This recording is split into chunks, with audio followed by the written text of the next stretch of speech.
Salut à tous, très content de vous retrouver sur All Judo TV pour un nouvel épisode de Lundi Judo. Cette semaine, on est en compagnie de Julien, que vous avez probablement suivi sur les réseaux sociaux sous le nom de The Judo Nomad. Julien est donc un judoka français qui parcourt le monde. Il va falloir que tu nous expliques tout ça, que tu nous racontes où est-ce que tu en es en ce moment. Il y a un gros décalage, à mon avis, tu es très loin.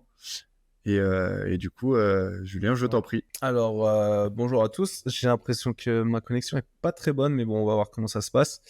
Donc, bah ouais, comme tu disais, je suis assez loin. Là, je suis en Australie entre Sydney et Brisbane.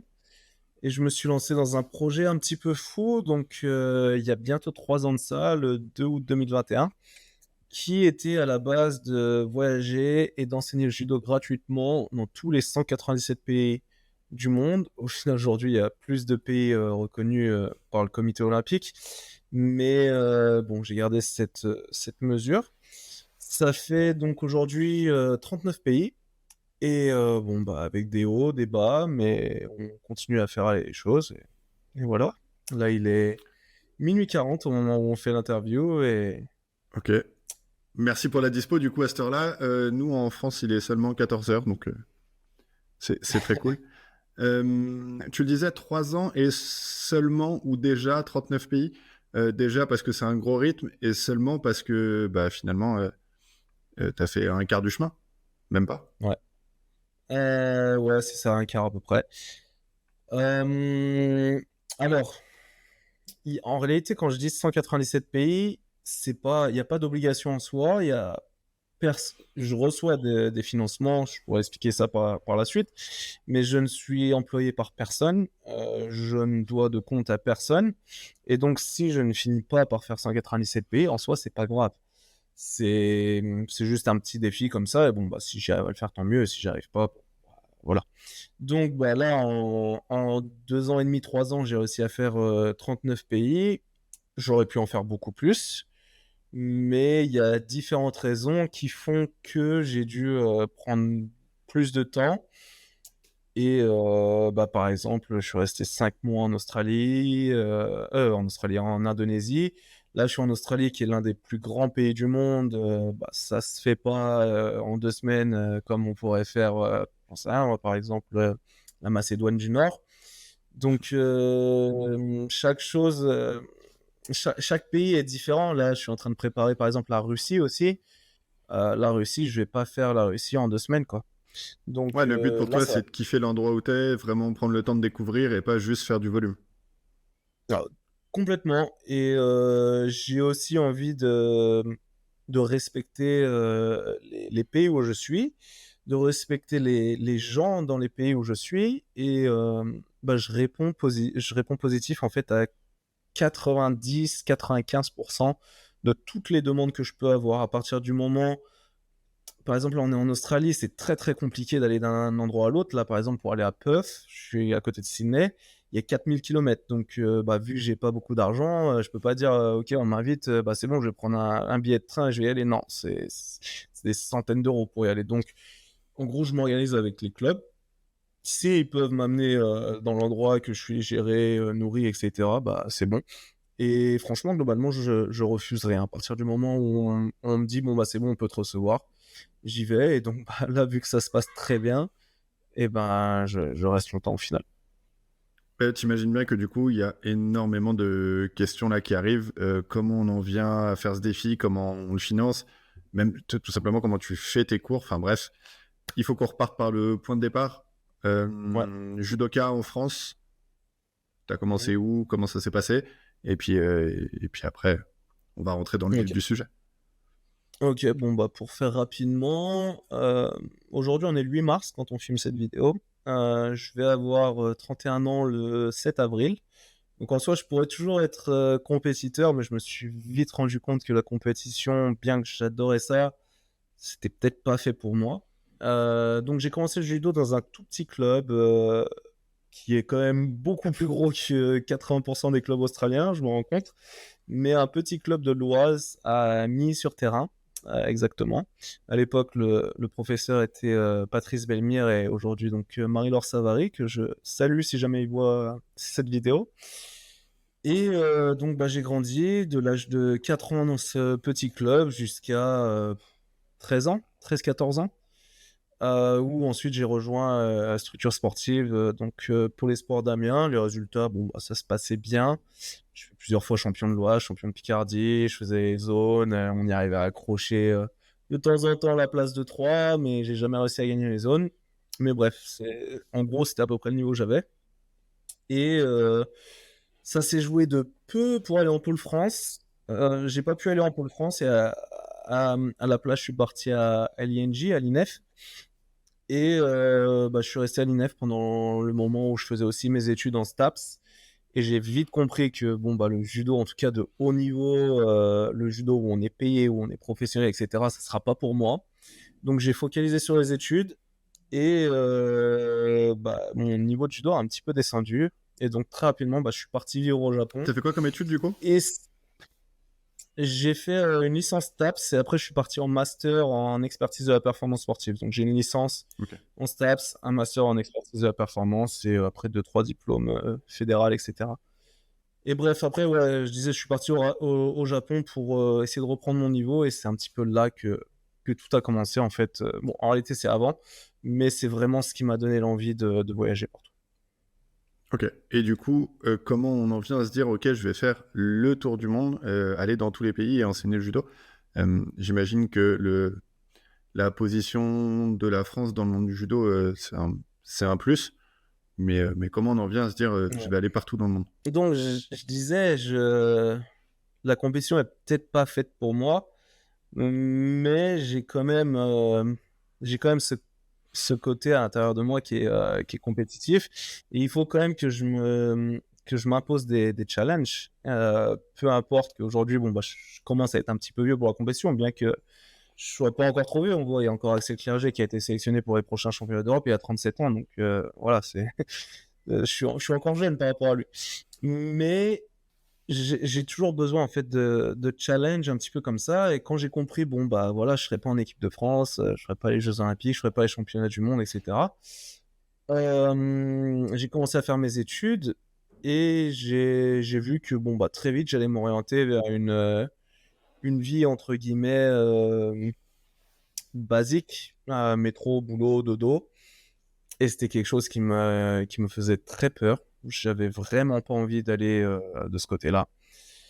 Et j'ai commencé à avoir l'idée de bon bah j'adore le judo, j'adore voyager. Je vais essayer de lier les deux. Et à la base, donc c'est déjà un projet que j'avais avant en tant que judoka athlète. Je voulais aller dans les quatre meilleurs pays du monde, donc Russie, Japon, Brésil et j'en sais rien, Corée du Sud, quelque chose comme ça. Et bref, j'avais oublié ce projet et au final, je me suis dit bon bah je vais aller faire un tour comme ça pour kiffer, pour enseigner le judo et j'avais prévu 80 pays, quelque chose comme ça.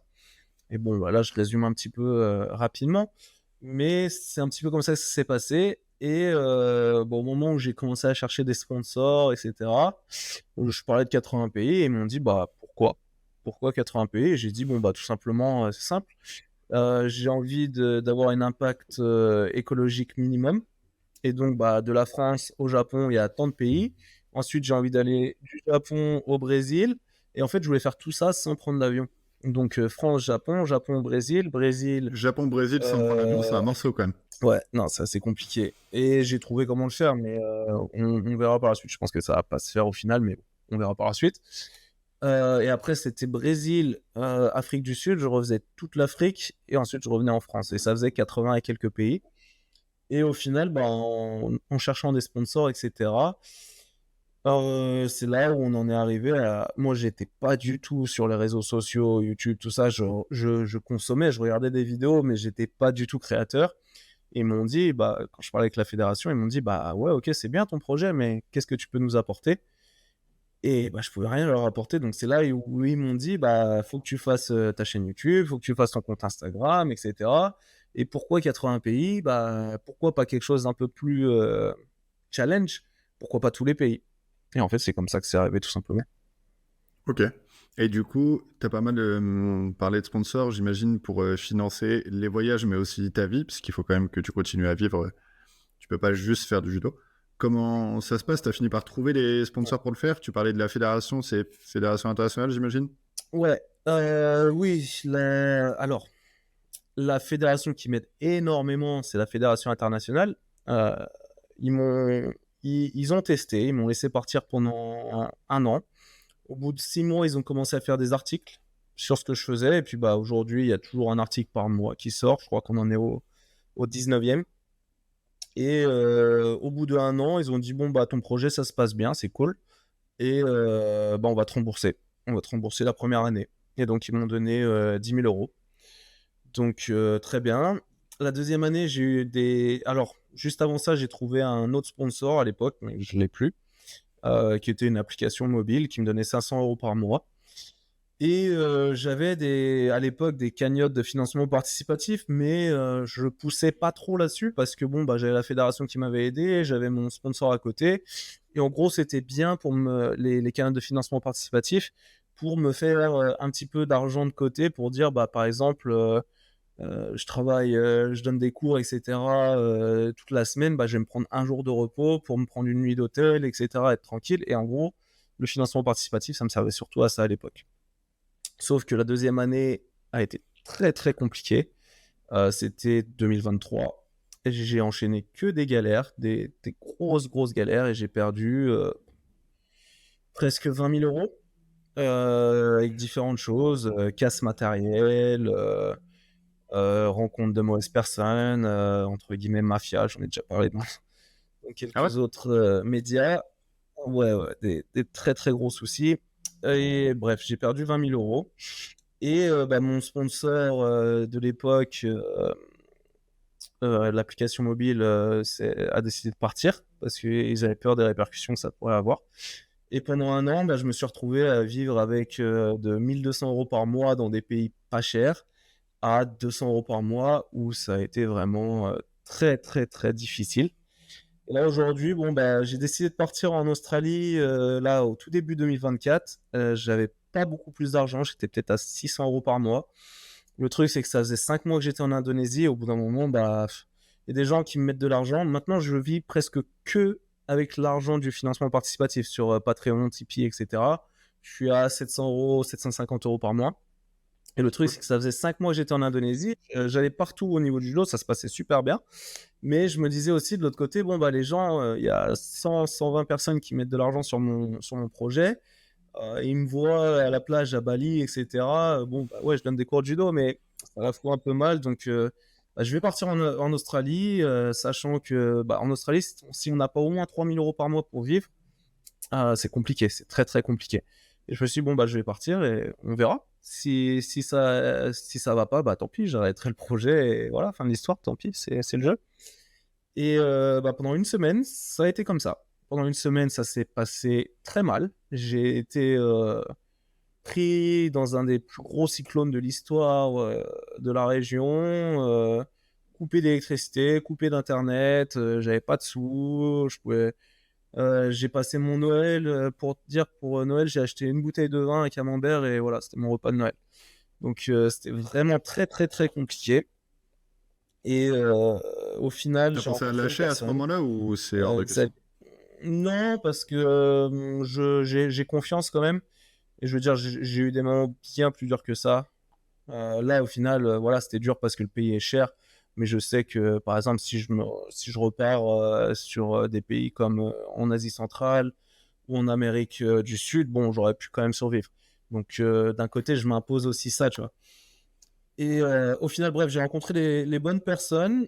Et déjà, l'argent commence à monter un petit peu. Là, j'ai pris au mois de février 17 personnes qui donnent ou 1 dollar par mois ou plus. En tout cas, le projet ça s'appelle le Buy Me a Coffee Strategy. Donc en français, paye ton café en gros.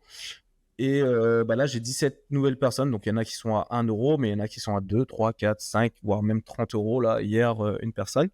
Et donc ça commence à monter un petit peu. Et j'ai rencontré les bonnes personnes qui m'ont trouvé hébergement, qui m'ont trouvé la nourriture, les clubs. Et de ces personnes, en fait, ça s'est complètement agrandi. Et j'ai trouvé tous les contacts pour tout le reste de l'Australie, plus le reste du Pacifique. Et donc j'ai été, grâce à eux, au Vanuatu, au Fidji. Et c'est vraiment en train de grossir en Australie. Là, c'est vraiment un gros truc.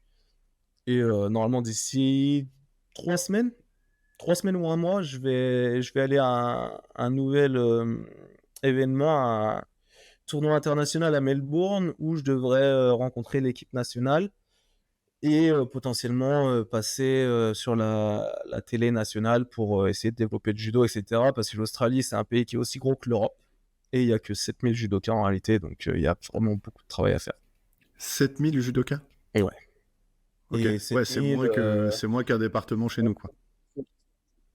Ah oui, complètement. Complètement. Ok. Et le C'est, niveau? c'est ce que je leur disais. Je vais t'expliquer, mais le plus, on me demandait, ouais, c'est quoi ton club d'origine, etc. Et je leur disais, bon, bah, je viens d'un petit club de l'Oise, et je leur disais, bah, dans mon petit club, on était 300. 300 ici, c'est l'un des plus gros clubs d'Australie, en fait. Hmm. Donc, Mais en réalité, voilà. 300 en Et France, déjà, c'est un bon club. On n'est plus sur un petit, là. ouais, non, à l'époque, c'était un petit club de campagne, mais il y avait vraiment Il y beaucoup a de du rang. terrain, on était énormément de gamins. Ouais, et maintenant, bon, c'est plus petit. Mais le niveau en Australie, c'est... ça dépend. En fait, globalement, c'est pas fou. L'Australie, c'est un pays qui est très riche. C'est des enfants qui sont très privilégiés. Et le judo, c'est dur. On chute, on prend des coups, etc. C'est dur.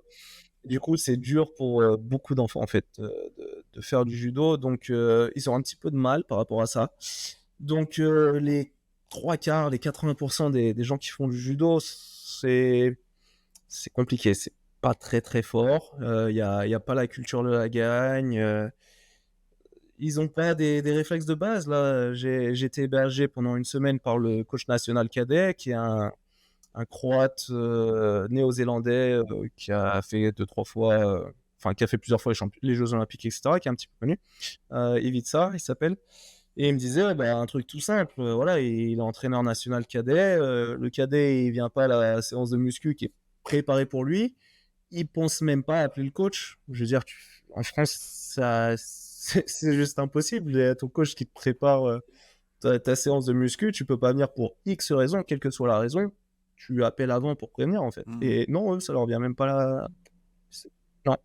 Ok. Et du coup, bon, bah, la globalité des jeunes, des gens, c'est ça. Et tu as une toute petite, mais quand je dis toute petite, c'est vraiment minuscule, partie de l'Australie dans l'équipe nationale où ça tourne vraiment très fort.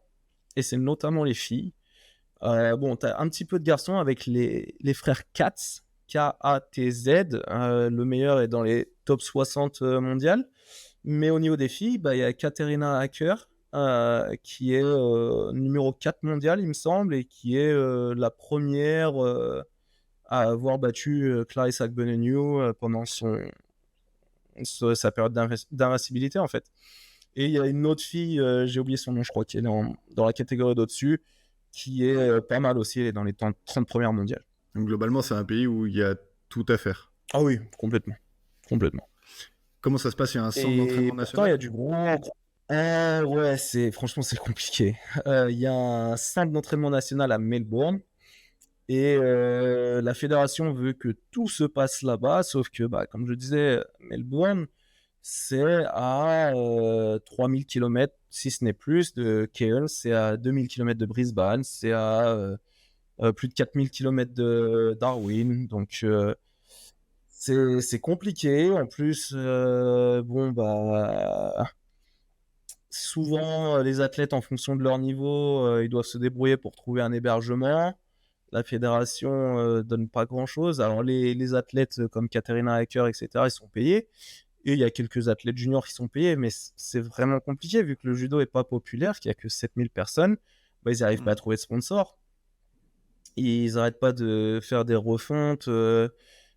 Ça se passe pas du tout comme en France. C'est pas un modèle associatif, etc. Ici, ils ont un CIO en fait qui gère. Il y a le président de la fédération australienne et il y a le CIO qui en réalité c'est la personne qui fait tout. Rebecca, elle s'appelle, et ça n'arrête pas de changer. C'est franchement très très compliqué. Ils essaient de venir avec des idées novatrices. Rebecca, elle vient pas du tout du judo, c'est une businessman en fait. Et bon, bah, on verra comment ça se passe. Hein. Moi, j'ai discuté avec elle et Elle est ravie que je sois ici et m'aide sur deux, trois parties du projet. Mais ouais, non, il y a beaucoup de choses à faire. Après, il y a des centres régionaux. Dans toutes les... Il y a 8 régions en Australie. Il y a des centres, mais c'est compliqué, c'est très très compliqué. Là, par exemple, après l'Open de Sydney, on a fait un training camp, comment on dit ça en français? Camp d'entraînement. Un stage de préparation, camp d'entraînement, ouais. Et bah, on était à 20 sur un centre régional qui regroupe 2500 km, quoi. Donc, c'est compliqué. Ok, pour la situation en Australie, je crois qu'il y a un peu de travail. Et en fait, tu pourrais finir ton voyage là-bas tellement il y aurait de choses à faire. Mais justement, pour la suite du voyage et même les étapes d'avant, comment tu décides de passer d'un pays à l'autre? Qu'est-ce qui fait que, là, tu nous as dit Indonésie, Australie, mais les 37 étapes d'avant, comment elles se sont décidées? Ouais. Alors, de base, le plan, c'était de faire France-Japon pour être au Japon pour les Jeux de Tokyo. Il y a eu le Covid, donc bah, j'ai pas pu, je suis parti avec 2 ans de retard. Mais j'ai quand même gardé cet itinéraire. Après, l'itinéraire a changé à cause du Covid, à cause de la guerre entre la Russie et l'Ukraine. Mais globalement, j'ai pris à peu près ce chemin. J'ai dû contourner la Russie et c'est pour ça qu'en fait, je me suis retrouvé en Australie parce que je suis passé en dessous de la Russie. J'ai glissé sur l'Asie du Sud-Est, l'Indonésie et puis bon, bah, après l'Australie. Globalement, Mais du coup, je t'as vais pas été au juste Japon faire encore. un pays. Pas encore. J'ai vécu au Japon avant, mais pour le projet, en tout cas, j'y suis pas encore allé. Il y a différentes raisons. Il y a surtout le problème financier, en fait, tout simplement. Le Japon, j'ai envie de. C'est un petit peu l'apothéose du projet. Et j'ai vraiment envie de faire des grandes choses au Japon. Et en plus, au niveau de la culture, là, par exemple, je suis hébergé chez quelqu'un. Les gens, je les connais depuis hier. C'est des gens assez fortunés. Euh, et bah, ils me laissent chez eux. Je peux faire ce que je veux. Je me fais à manger. Je fais absolument ce que je veux. Ils travaillent la journée. Au Japon, c'est juste impossible. Ce genre de choses, ça arrive jamais quasiment au Japon. Ici, en Australie, c'est tout le temps. Les gens me font confiance. Je suis chez les gens, il n'y a pas de souci. Là, je suis dans ma chambre, tranquille. J'ai ma chambre, j'ai ma douche à côté, personnelle. J'ai la piscine dans la maison. Enfin, c'est un truc de fou. Et ouais, non, du coup, au Japon, je sais que je vais pas avoir ça, ou peut-être très rarement. Mais l'hospitalité, alors, c'est des gens qui sont très généreux, etc. Mais c'est tout simplement pas dans la culture. Ils reçoivent pas les gens comme on peut faire, par exemple, dans les pays du Maghreb, ou etc. Donc je sais que bon, ça va être très compliqué d'être hébergé, de un. Et de deux, je fonctionne sous base de donation. Et la donation au Japon, ça existe quasiment pas. La donation au Japon, c'est en gros, j'ai pitié de toi. Et bah, parce que j'ai pitié de toi et que tu fais du mauvais travail, je vais te donner de l'argent. Donc, autant dire que si on me fait des donations au Ok. Japon, c'est parce qu'on n'a pas une grande estime de moi. Donc, j'ai envie, en fait, avant d'arriver au Japon, d'avoir une bonne situation financière pour pouvoir faire du bon contenu. Je pense pas, je vais enseigner, oui, au Japon, je l'ai déjà fait avant, mais ça sera clairement pas mon objectif. Mon objectif, ça va être de prendre un maximum de ce que je prends, de ce que je peux prendre et de partager avec les gens. Et bon, j'ai envie de prévoir de rester là-bas 3 mois pour un budget d'au moins, ouais, je pense 2005, 3 fois. Donc on va partir sur du 7500 €, je pense, à peu près, pour le Japon. Ouais, 3 mois au Japon, c'est pratiquement le budget d'une année entière ailleurs. Pour une personne lambda, non.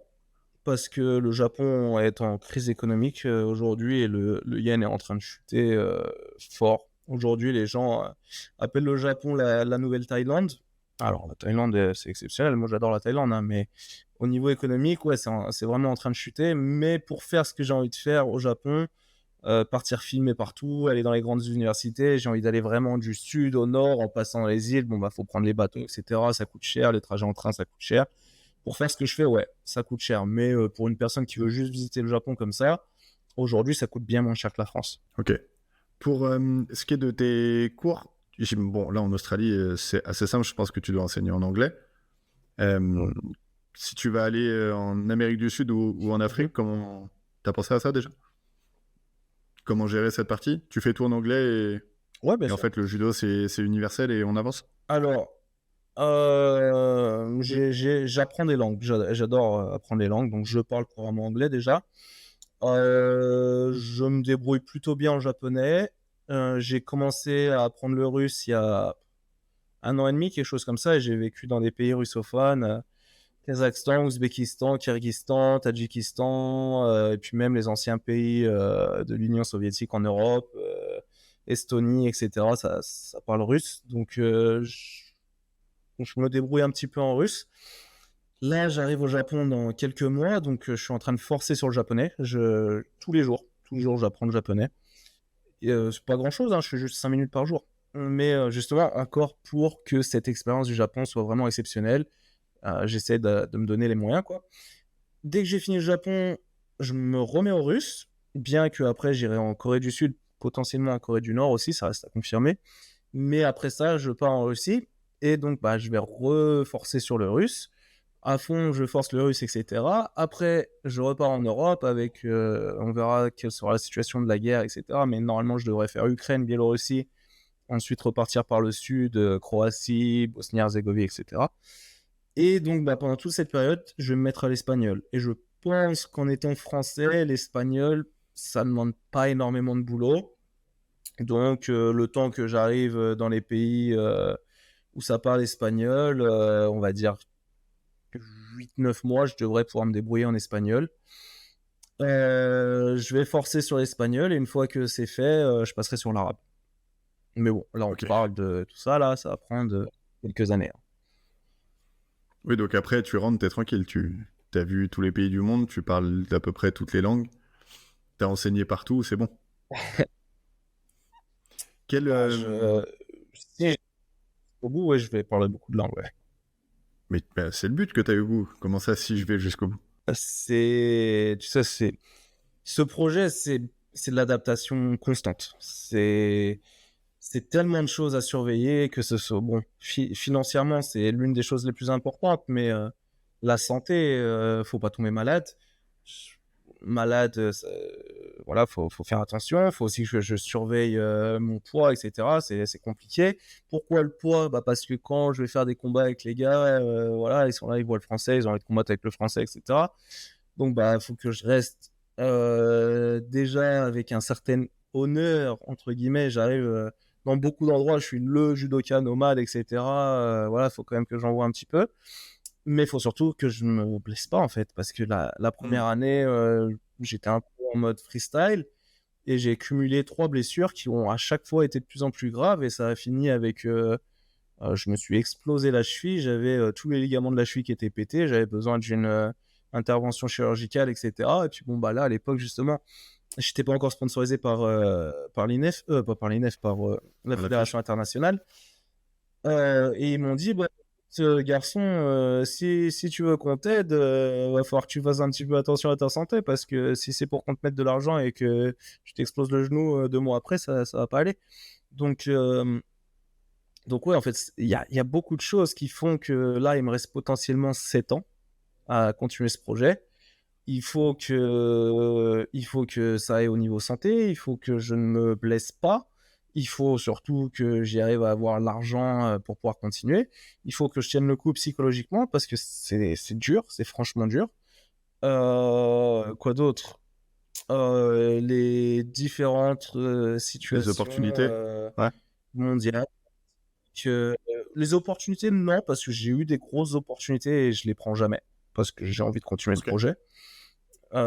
Mais des conflits potentiellement, bah voilà, aujourd'hui il y a le conflit entre l'Ukraine et la Russie, il y a le conflit entre Israël et Palestine. Aujourd'hui, c'est très grave, mais ça pourrait passer un cran au-dessus. Et Hmm. bon, bah, si ça passe un cran au-dessus, à un moment donné, il faut peut-être que je rentre à la maison, quoi. Et voilà, ça fait qu'il y a plein de choses qui fait que le projet pourrait s'arrêter rapidement. Quand tu dis grosses opportunités, c'est quoi des sélections nationales? C'est l'image, la première chose qui me vient moi en tête en me disant t'es un coach français, tu débarques dans des endroits où il y a 7000 licenciés, ça semble facile. Il y a beaucoup d'étrangers? Oui, oui. Bah, par exemple, le coach de Katerina Hacker, c'est son mari. Enfin, c'était pas son mari au début, mais ça l'est devenu. C'est un Allemand, Katerina Hacker, Alexander Hacker. Le coach cadet, c'est un Néo-Zélandais croate. Bref, il y a un Français aussi, Aurélien Freud, qui est là, qui est, je crois, chez les juniors. Je vais le voir à Melbourne bientôt. Donc, c'est quasiment que des étrangers, en fait. De toute façon, l'Australie, c'est beaucoup, beaucoup d'étrangers. Dans la fédération, pareil, il y a une femme qui a fait 3 fois les Jeux Olympiques, qui est hongroise. C'est quasiment que ça. Mais en soi, l'Australie, oui, si je reste ici, que bon, bah, je fais mon bout de chemin, etc., je suis sûr que je pourrais rentrer dans, dans le groupe, mais ça reste quand même un grand pays, un très très grand pays, en dehors du judo en tout cas. Et ça pourrait être un peu compliqué quand même parce que bah, en soi, un Français en Australie, ça n'a rien d'exceptionnel. Un judoka français en Australie, ça commence à être autre chose. Mais un Français en Australie, c'est Mm. rien de fou quoi. Non, quand je parle des grosses opportunités, par exemple, on parle des grands pays du judo. Pour moi, le meilleur pays du judo au monde, c'est la Géorgie. Et Ok. en Géorgie, on m'a proposé d'être entraîneur national. Donc ça, c'est de la grosse opportunité, par exemple. Là, ça gratte la tête un peu, non? Oui, mais les manières dont ça a été proposé, c'est des pays où c'est toujours un petit peu, faut faire attention, on nous dit quelque chose, mais il y a quelque chose derrière, etc. La manière dont ça a été proposé, c'était pas clair. On m'a demandé en fait de, globalement, les Géorgiens sont les meilleurs chez les hommes. Euh, c'est un pays où il y a un nombre de licenciés qui est franchement pas énorme. Ils sont moins de 50 000. À côté en France, on est à 560 000. Et ils claquent autant de médailles que nous quasiment aux Jeux Olympiques. Donc c'est vraiment exceptionnel le niveau. Et tout ça chez les hommes quasiment. Et donc bon, le coach national en gros me dit bon bah voilà, on a les meilleurs hommes du monde. Chez les filles, ça va pas. Nos filles commencent à être bonne, mais c'est pas encore ça. Et il me dit, bon, bah, toi, t'es français, en plus, tu connais du monde en dehors de la France, etc. Il me dit, bah, tu arrives à me trouver 2 françaises dans cette catégorie et cette catégorie. Faut pas qu'elles soient dans le top 3, mais faut pas qu'elles soient en dessous du top 7 non plus, dans la France. Tu me les trouves, tu me les naturalises géorgiennes, tu deviens coach national féminin. À 3 000 euros par mois. 3 000 euros par mois, genre, oui, c'est intéressant. Très bon Et projet. voilà. Mais non. Ok, et justement par rapport à la France, quel contact t'as? Est-ce que la fédération t'aide, suit ce que tu fais? Comment ça se passe? La France, c'est 2 choses. Il y a, il y a tous mes anciens amis. Donc, au niveau de mon parcours, comme je disais, j'ai fait le pôle sport d'Amiens. Après, j'ai été à l'IJ. Après, en tant qu'étudiant, je suis rentré à l'INSEP, pas en tant qu'athlète. Mais en gros, bah, je connais quasiment tout le monde de ma génération, en tout cas, du judo français. Et tout le, tout le monde, tout le monde quasiment soutient le projet et même financièrement, j'ai plusieurs personnes de l'équipe de France, Maxime Merlin, Clémence Aimé, etc., qui mettent de l'argent tous les mois sur mon projet et franchement qui m'aident et c'est top. Des anciens, par exemple Benoît Collin, qui est un ancien judoka, qui fait partie des premiers à avoir soutenu le projet et qui est là depuis le début. J'ai vraiment un gros gros soutien de mes collègues français. Au niveau de la fédération française, non, il n'y a rien du tout.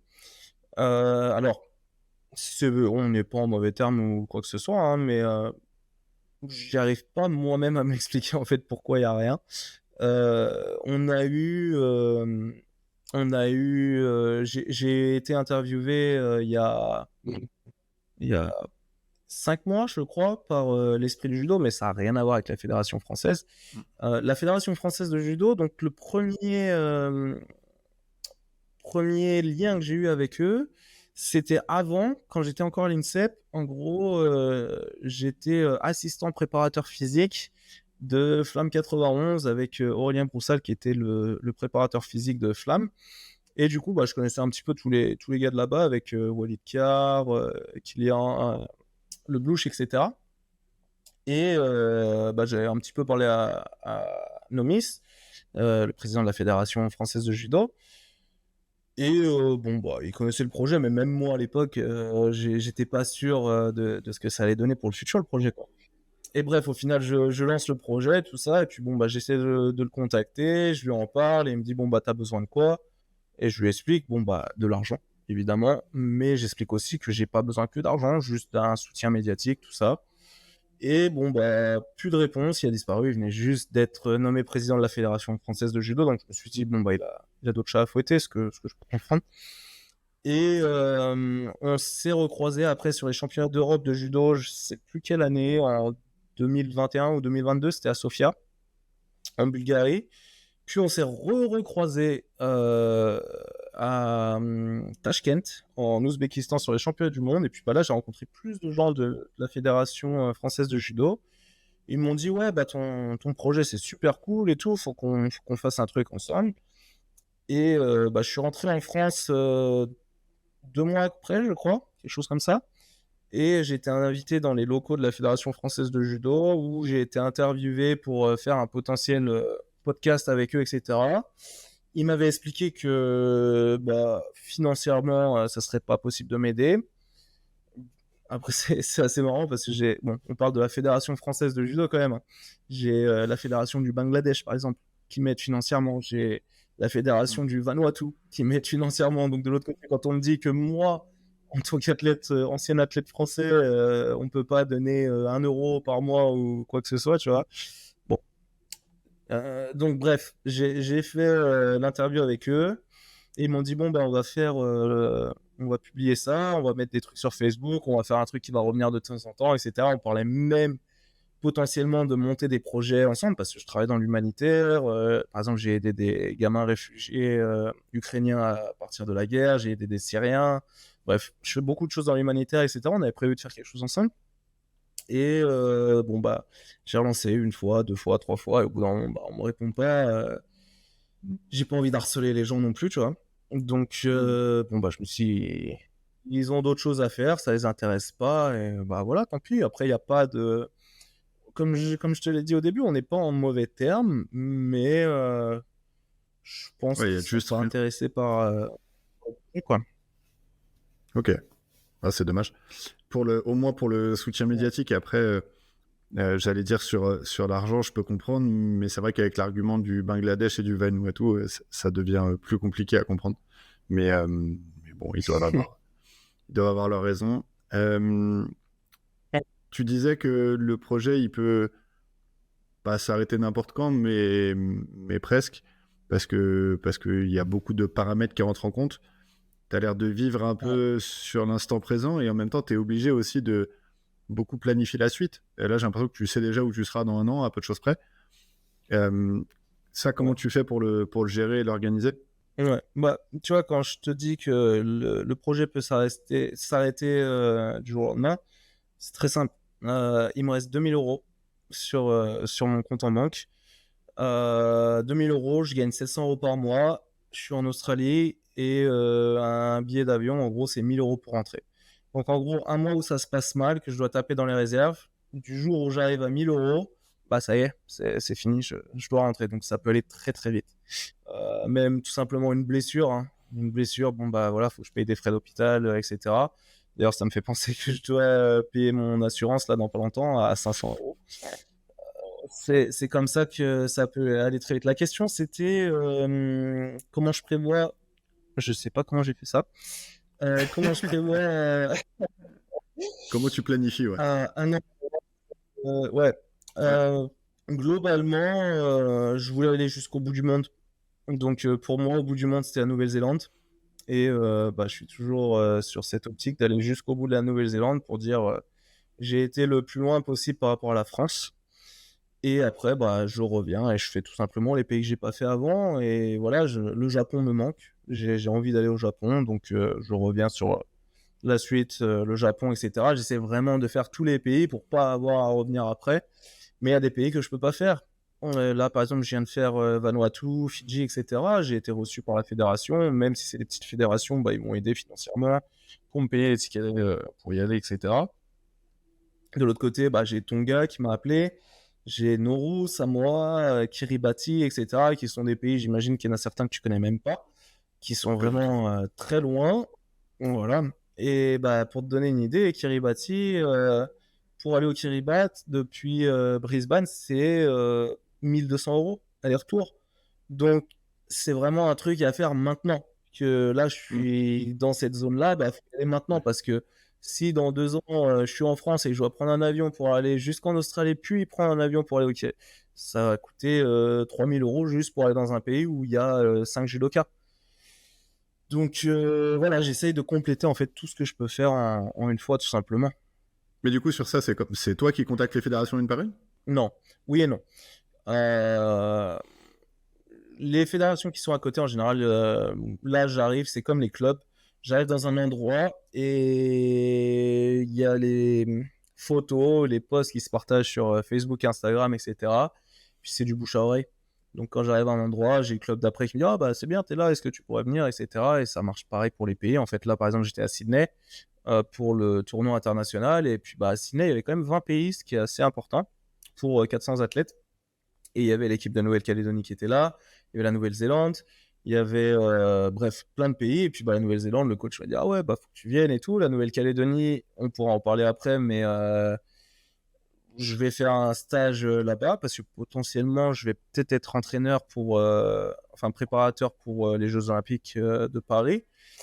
Et en vrai, La c'est comme ça que ça se Nouvelle-Calédonie, passe. ça J'arrive dépend dans un pas de endroit. la fédération française?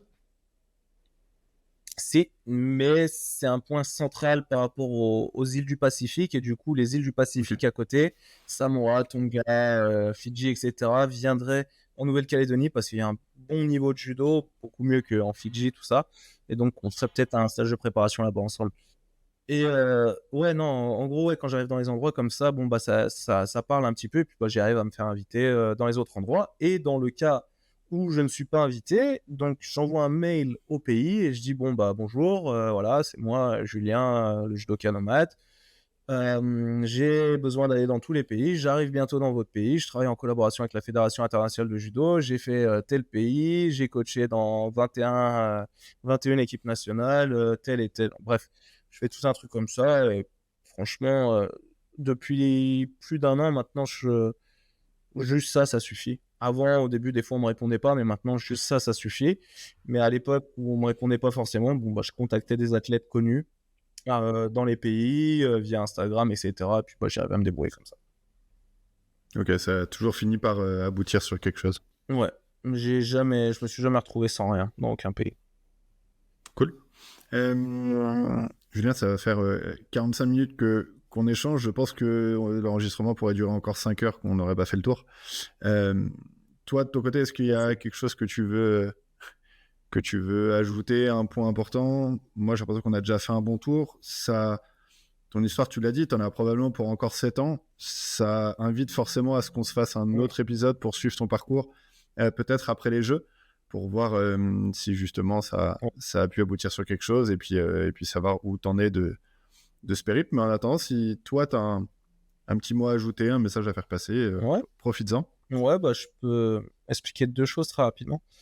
Enfin, très rapidement, je suis bavard, donc c'est toujours jamais très rapidement. Mais je l'expliquais un petit peu, Nouvelle-Calédonie, les Jeux Olympiques, etc. Une très bonne nouvelle. Quand j'étais au Vanuatu, on m'a proposé de devenir entraîneur national, en tout cas sur le papier, pour l'un des athlètes qui va combattre aux Jeux de Paris. Et donc, je m'occuperai de sa préparation un mois avant en Nouvelle-Calédonie pour ensuite l'amener à Paris. Hugo Combo, il s'appelle, qui parle français d'ailleurs.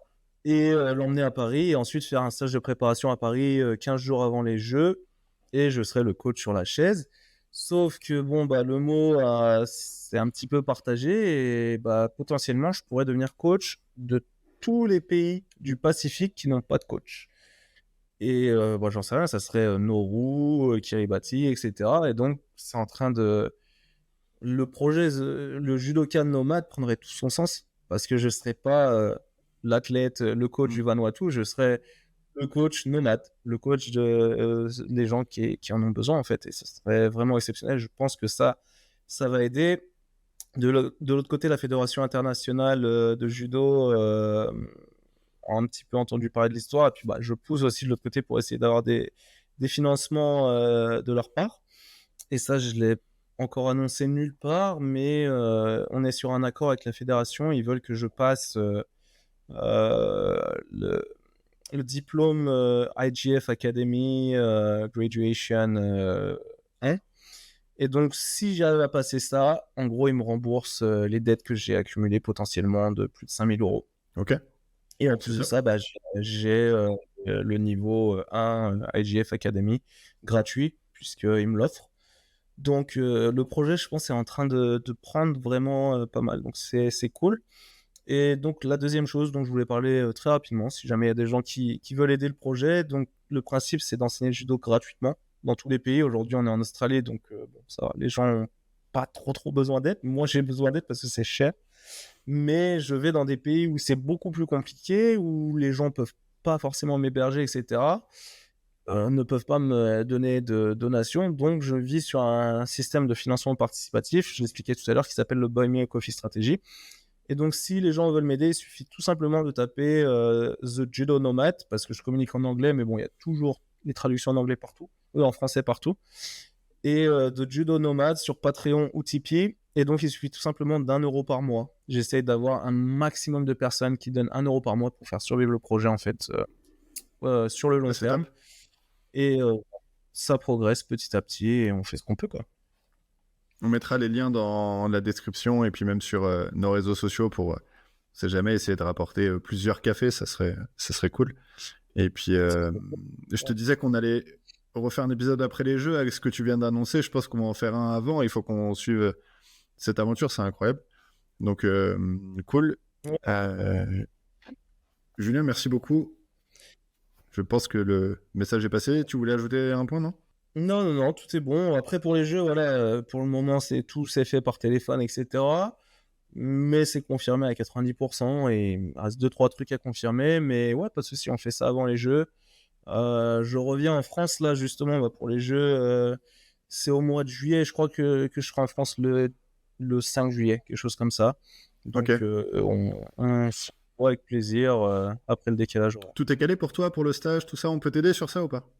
Tu sais, en France, c'est toujours plus facile d'avoir de l'aide quand il faut pas débourser d'argent. Donc, Ouais, non, pour le moment, il n'y a rien de calé. J'ai discuté un petit peu avec Axel Clerget pour faire un truc à Sucy, potentiellement. Je vais aussi pour l'INJ, mon ancien club de Asnières. J'ai pas trop d'inquiétude par rapport à ça. Je pense que ça va ok. bien. Là, par exemple, je suis en train de m'occuper de l'équipe d'Indonésie que j'ai envoyée en France. Et ça se passe merveilleusement bien pour eux. Donc, non, j'ai pas de Ils soucis. sont où là en ce moment? Là, ils sont en Autriche pour le Grand Prix de Linz. Ok. Mais en gros, il tourne entre l'INJ, Asnières. Il devait aller dans d'autres clubs. Il devait aller à Sucy, il devait aller à Flamme. Mais ils se sont rendus compte que la France, c'est pas l'Indonésie et que bah, les rythmes d'entraînement sont peut-être les mêmes, mais les partenaires sont pas les mêmes. Donc, ils ont besoin d'un peu de repos quand même. Ok. Bon, ça marche. Julien, merci beaucoup. On va continuer de suivre ton aventure, d'essayer de relayer tout ça. Et puis, on se contacte rapidement pour voir la suite. Yes, merci beaucoup, avec plaisir. Et bah, merci à toi, merci à ceux qui ont écouté. Et on se voit bientôt. Yes, merci Julien. Allez, ciao.